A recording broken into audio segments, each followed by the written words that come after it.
ಕಾನೂನಿನ ಪಾಠ ಹೇಳ್ತಕ್ಕಂಥ, ನೈತಿಕತೆಯ ಪಾಠ ಹೇಳ್ತಕ್ಕಂಥ, ಸಂವಿಧಾನದ ಬಗ್ಗೆ ಮಾತಾಡ್ತಕ್ಕಂಥ ಪ್ರಿಯಾಂಕ್ ಖರ್ಗೆ ಅವರು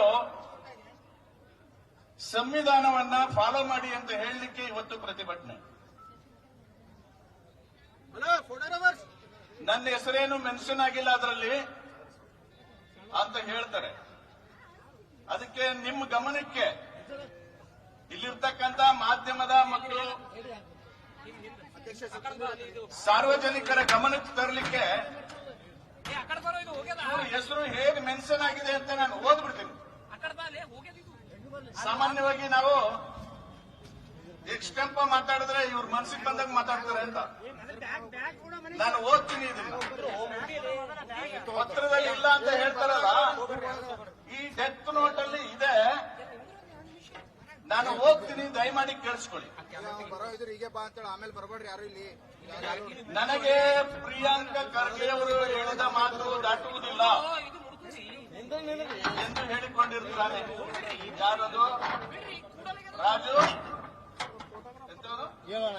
ರಾಜು ಕಪ್ಪನವರು ಹೇಳಿರೋದು. ಈ ಟೆಂಡರ್ ಮಾಡಿಸಿಕೊಡಲು 5% ಇರುತ್ತಾನೆ. ಯಾರು? ಕಪ್ಪನವರು. ನಾನು ಪ್ರಿಯಾಂಕ ಖರ್ಗೆ ಅವರು ಹೇಳಿದ ನನ್ನ ಮಾತನ್ನು ದಾಟುವುದಿಲ್ಲ ಎಂದು ಹೇಳಿಕೊಂಡಿದ್ದಾನೆ. ಸುಮಾರು 5-6 ಬಾರಿ ಇಬ್ಬರು ಬೆಂಗಳೂರಿಗೆ ಹೋಗಿ ಮಾನ್ಯ ಮಂತ್ರಿಗಳ ಜೊತೆಗೆ ಭೇಟಿಯಾಗಿರುತ್ತೇವೆ. ಆದರೂ ಮಾನ್ಯ ಮಂತ್ರಿಗಳು ಅಂದಿನ chief executive officer Ijaz Hussain ರವರಿಗೆ ಮೊಬೈಲ್ ಕಾಲ್ ಮೂಲಕ ಟೆಂಡರ್ ಮಾಡಿಕೊಡು ಎಂದು ಹೇಳಿರುತ್ತಾರೆ. ಈತ ಇದನ್ನು ಎರಡನೇ ಸೆಂಟೆನ್ಸ್ ಇರೋದು. ಈತ ಇದನ್ನು ಮಾನ್ಯ ಮಂತ್ರಿಗಳಿಗೆ ಹೇಳಿ ಮಾಡಿಸಿಕೊಡುತ್ತೇನೆ. ಮಾನ್ಯ ಮಂತ್ರಿಗಳು ಡಿಪಿಆರ್ ಚೀಫ್ ಸೆಕ್ರೆಟರಿ ಅವರಿಗೆ ಮೊಬೈಲ್ ಕಾಲ್ ಮೂಲಕ ಹೇಳಿರುತ್ತಾರೆ. ಆದರೆ ಇದರಲ್ಲಿ ಬೀದರ್ನ ಬಿಲ್ಲುಗಳು ಮಾತ್ರ ಚೀಫ್ ಸೆಕ್ರೆಟರಿ ಮಾಡಿರುತ್ತಾರೆ. ಇದು ಡೆತ್ ನೋಟ್. ಈ ಡೆತ್ ನೋಟ್ ಅಲ್ಲಿ ಪ್ರಿಯಾಂಕ ಖರ್ಗೆ ಅವರ ಹೆಸರು ಬಂದಿರೋದ್ರಿಂದ ನೈತಿಕತೆ ಬಗ್ಗೆ ಬೊಕ್ಕಳ ಬಿಡ್ತೀಯಲ್ಲಪ್ಪ ನೀನು. ರಿಸೈನ್ ಮಾಡೀಗ. ರಿಸೈನ್ ಮಾಡಬೇಕು. ರಿಸೈನ್ ಮಾಡಿ ಎನ್ಕ್ವೈರಿ ಆಗಿ ನೀನು ತಪ್ಪಿತಸ್ಥ ಅಲ್ಲ, ಈ ಪ್ರಕರಣದಲ್ಲಿ ನೀನು ಭಾಗಿಯಲ್ಲ ಅನ್ನೋದು ಪ್ರೂವ್ ಆದ್ಮೇಲೆ ವಾಪಸ್ ಬಂದು ಮುಖ್ಯಮಂತ್ರಿ ಆಗು. ನಮ್ದೇನು ಅಭ್ಯಂತರ ಇಲ್ಲ.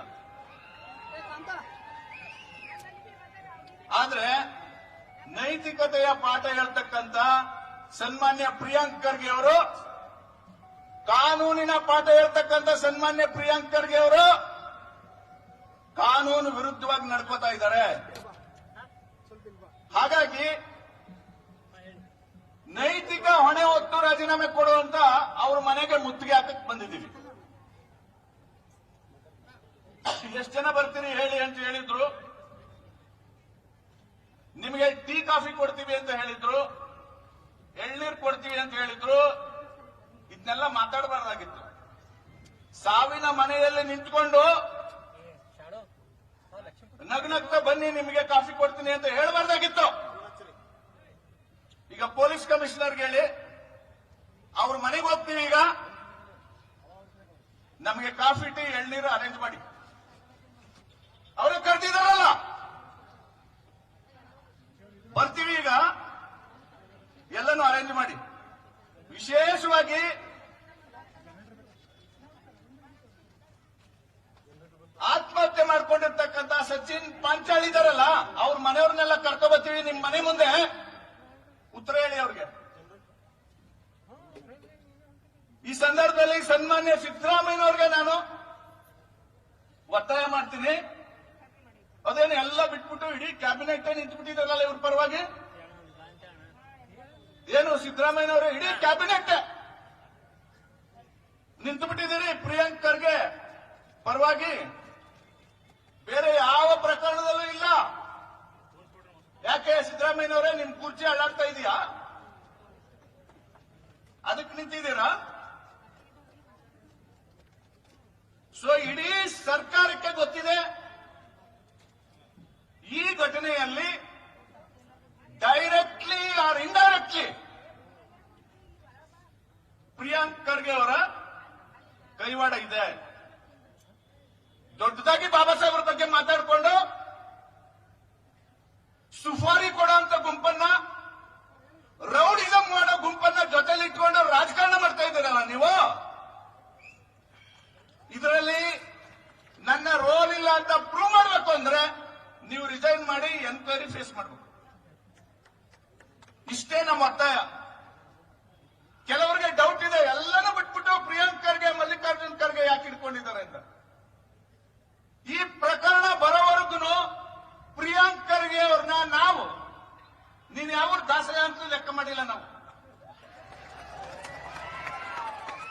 ಈ ಪ್ರಕರಣದಲ್ಲಿ ನಿಮ್ಮ ಹೆಸರು ಬಂದದ್ರಿಂದ ನಾವು ಮಾತಾಡ್ತಾ ಇದ್ದೀವಿ. ಭಾರತೀಯ ಜನತಾ ಪಾರ್ಟಿಗೆ ಒಂದು ಸಂಸ್ಕಾರ ಇದೆ.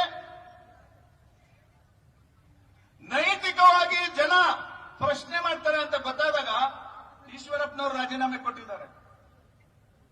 ಎನ್ಕ್ವೈರಿ ಮುಗಿಸ್ಕೊಂಡು ತಪ್ಪಿತಸ್ಥರಲ್ಲ ಅಂತ ಗೊತ್ತಾದ್ಮೇಲೆ ಒಳಗಡೆ ಬಂದಿದ್ದಾರೆ. ನೀವು ಅದು ಮಾಡ್ರಿ.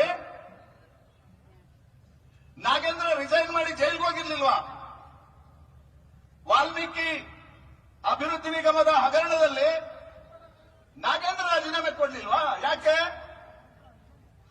ಅವ್ರ ಹಿಂದೆ ರಾಜಕೀಯ ಒತ್ತಡ ಇಲ್ಲ ಅಂತ ರಾಜೀನಾಮೆ ಕೊಡಿಸ್ಬಿಟ್ರಿ.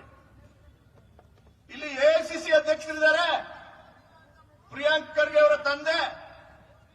ಆ ಕಾರಣಕ್ಕೆ ರಾಜೀನಾಮೆ ಕೊಡೋದಕ್ಕಿಂತ ಮುಂದೆ ನೋಡ್ತಾ ಇದ್ದೀರಾ? ವೇದಿಕೆ ಮೇಲೆ ಅನೇಕ ಗಣ್ಯರಿದ್ದಾರೆ, ವಿರೋಧ ಪಕ್ಷ ನಾಯಕರಿದ್ದಾರೆ, ಅವರೆಲ್ಲ ಮಾತಾಡಬೇಕಾಗಿದೆ. ಕೊನೆಯದಾಗಿ ನಾನು ಮಾತಾಡ್ತಾ ಇದ್ದೀನಿ. ಇಲ್ಲಿ ಯಾರ್ಯಾರು ನಿಮ್ಮ ವಿರುದ್ಧ ಮಾತಾಡ್ತಾರೆ ಅವ್ರನ್ನೆಲ್ಲ ರೌಡಿ ಕೇಸ್ ಹಾಕೋದು, ರೌಡಿ ಕೇಸ್ ಹಾಕ್ಬಿಡೋದು. ಇದೇನಿದು ನಿಜಾಮ್ರ ಆಡಳಿತನ? Kharge and family ನಿಜಾಮ್ರ?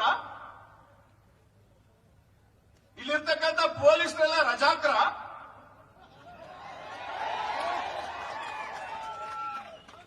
ಇದೆಲ್ಲ ನಡೆಯಲ್ಲ. ಬಾಬಾ ಸಾಹೇಬ್ ಅಂಬೇಡ್ಕರ್ ಕೊಟ್ಟಿರ್ತಕ್ಕಂಥ ಸಂವಿಧಾನ ಇದೆ. ಆ ಸಂವಿಧಾನದ ಪ್ರಕಾರ ಭಾರತೀಯ ಜನತಾ ಪಾರ್ಟಿ ಕೆಲಸ ಮಾಡ್ತಾ ಇದೆ. ರಜಾಕರ್ನ ಸದೆ ಬಡ್ದು ಮನೆಗೆ ಕಳಿಸಿದ್ದಾಯ್ತು, ನಿಜಾಮನ್ನ ಪಾಕಿಸ್ತಾನಕ್ಕೆ ಓಡಿಸಿದ್ದಾಯ್ತು.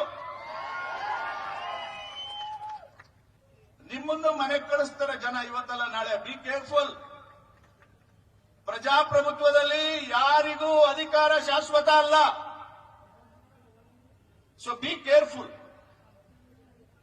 ಬಾಬಾ ಸಾಹೇಬ್ ಅಂಬೇಡ್ಕರ್ ಹೆಸರು ಹೇಳ್ತಾ ಇರೋದ್ರಿಂದ ನೀವು ಕಾನೂನಿಗೆ ತಲೆಬಾಗಿ, ನೈತಿಕತೆಗೆ ತಲೆಬಾಗಿ ರಾಜೀನಾಮೆ ಕೊಟ್ಟು ತನಿಖೆಯನ್ನು ಎದುರಿಸಿ. ಅದರಲ್ಲಿ ಯಾರ್ಯಾರು ತಪ್ಪಿತಸ್ಥರು ಅಂತ ಗೊತ್ತಾಗುತ್ತೆ. ಆಮೇಲೆ ತೀರ್ಮಾನ ಆಗಲಿ. ಈ ಪ್ರಕರಣ ಕರ್ನಾಟಕ ಮಹಾರಾಷ್ಟ್ರ ಎರಡೂ ಭಾಗದಲ್ಲಿ ಹಂಚೋಗಿದೆ. ಬರೀ ಕರ್ನಾಟಕ ರಾಜ್ಯಕ್ಕೆ ಸೇರಿಲ್ಲ ಇದು. ಸುಫಾರಿ ಕಿಲ್ಲರ್ಸ್ ನ ನೀವು ಮಹಾರಾಷ್ಟ್ರದವ್ರ ಹೆಸರು ಇದೆ ಇದರಲ್ಲಿ, ಡೆತ್ ನೋಟಲ್ಲಿ. ಹಾಗಾಗಿ ಭಾರತೀಯ ಜನತಾ ಪಾರ್ಟಿ ಸಹಜವಾಗಿ ನಾವು ಇದು ಸಿಐಡಿ ಎನ್ಕ್ವೈರಿ, ಕರ್ನಾಟಕದ ಪೊಲೀಸ್ ಎನ್ಕ್ವೈರಿನಲ್ಲಿ ಸತ್ಯ ಹೊರಬರಲ್ಲ ಅಂತ ನಂಬಿಕೆ ಇಟ್ಕೊಂಡು ಈ ಪ್ರಕರಣವನ್ನ ಸಿಬಿಐ ವಹಿಸಿ ಅಂತ ಕೇಳ್ತಾ ಇದ್ದೀವಿ. ಅಂತಾರಾಜ್ಯ ಪ್ರಕರಣ ಇರೋದ್ರಿಂದ ಇದನ್ನ ಸಿಬಿಐಗೆ ವಹಿಸಿ ಅಂತ ಕೇಳ್ತಾ ಇದ್ದೀವಿ. ನಮ್ಮ ಎಲ್ಲ ಬೇಡಿಕೆಗಳು. ಮತ್ತೆ ಸಚಿನ್ ಪಾಂಚಾಳ್ ಅವರಿಗೆ ವಯಸ್ಸೆಷ್ಟ್ರಿ? 26 ವರ್ಷ. ನೀನು ಮಾತಾಡ್ಬಿಟ್ಟಿದೆಯಲ್ಲಪ್ಪ. ಒಬ್ಬ ಆತ್ಮಹತ್ಯೆ ಮಾಡ್ಕೋಬೇಕಾದ್ರೆ ಅವ್ನಿಗೆ ಎಷ್ಟು ಕಷ್ಟ ಆಗುತ್ತೆ ಗೊತ್ತಾ? ಏನೆಲ್ಲ ಮಾನಸಿಕ ಒತ್ತಡಕ್ಕೆ ಒಳಗಾಗ್ತಾನೆ ಅಂತ ಗೊತ್ತಾ ನೀವು ಅಂತ ಮಾತಾಡಿದ್ರಲ್ಲ ನೀವು ಪ್ರಿಯಾಂಕ್ ಖರ್ಗೆ ಅವರೇ. ಅದೇ ಮಾನಸಿಕ ಒತ್ತಡಕ್ಕೆ ಸಚಿನ್ ಪಾಂಚಾಳ್ ಕೂಡ ಒಳಗಾಗಿದ್ದಾನೆ. ಅದರಲ್ಲೂ ಈ ಆತ್ಮಹತ್ಯೆ ಎಂತ ಆತ್ಮಹತ್ಯೆ? ಅವನು ನೇಣು ಹಾಕೊಂಡಿಲ್ಲ, ರೈಲಿಗೆ ತಲೆ ಕೊಟ್ಟಿದ್ದಾನ್ರಿ. ಎಷ್ಟು ಫ್ರಸ್ಟ್ರೇಷನ್ ಆಗಿರ್ಬೋದು ಅವನಿಗೆ, ಎಂತ ಸಿಟ್ಟು ಬಂದಿರ್ಬೋದು ಆ ಹುಡುಗನಿಗೆ. 26 ವರ್ಷದ ಹುಡುಗ ಇನ್ನೂ 40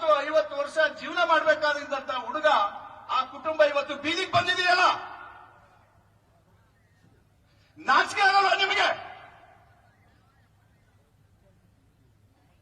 ಆ ಕುಟುಂಬಕ್ಕೆ ಆರ್ಥಿಕ ಶಕ್ತಿಯನ್ನ ಕೊಡಬೇಕು ಅಂದ್ರೆ 1 ಕೋಟಿ ಪರಿಹಾರ ಕೊಡಿ ಅಂತ ಕೇಳ್ತಾ ಇದ್ದೀವಿ. ಇದು 3 ನಮ್ಮ ಬೇಡಿಕೆ. ಪ್ರಿಯಾಂಕರ್ಗೆ ರಾಜೀನಾಮೆ ಕೊಡಬೇಕು. ಈ ಘಟನಾವಳಿಗಳಲ್ಲಿ ಅಂತಾರಾಜ್ಯ ಸಂಬಂಧ ಇರೋದ್ರಿಂದ ಇದು ಸಿಬಿಐ ವಹಿಸಬೇಕು. ಅನಾಥರಾಗಿರ್ತಕ್ಕಂಥ ವಿಶ್ವಕರ್ಮ ಸಮಾಜದ ಒಂದು ಕುಟುಂಬ ಬೀದಿಗೆ ಬಂದಿದೆಯಲ್ಲ, ಅದು ತಾನು ಎದ್ದು ನಿಲ್ಲಕ್ಕೆ 1 ಕೋಟಿ ಪರಿಹಾರ ಕೊಡಬೇಕು. ನೀವು ಹೇಳಿ, ಇಲ್ಲಿ ನಿಂತಿರ್ತಕ್ಕಂಥವ್ರು ನಿಮ್ಮ ಆತ್ಮವನ್ನ ಮುಟ್ಕೊಂಡು ಹೇಳಿ, ಪ್ರಿಯಾಂಕ್ ಖರ್ಗೆ ಬಗ್ಗೆ ಅಭಿಮಾನ ಇರೋರು ಹೇಳಿ. ನಮ್ಮ ಬೇಡಿಕೆ ಸರಿನೋ ತಪ್ಪೋ? ಹಲೋ, ಸರಿನೋ ತಪ್ಪೋ? ಈ ವಿಡಿಯೋ ನಿಮಗೆ ಇಷ್ಟವಾದಲ್ಲಿ ಲೈಕ್ ಮಾಡಿ, ಶೇರ್ ಮಾಡಿ, ಸಬ್ಸ್ಕ್ರೈಬ್ ಮಾಡಿ.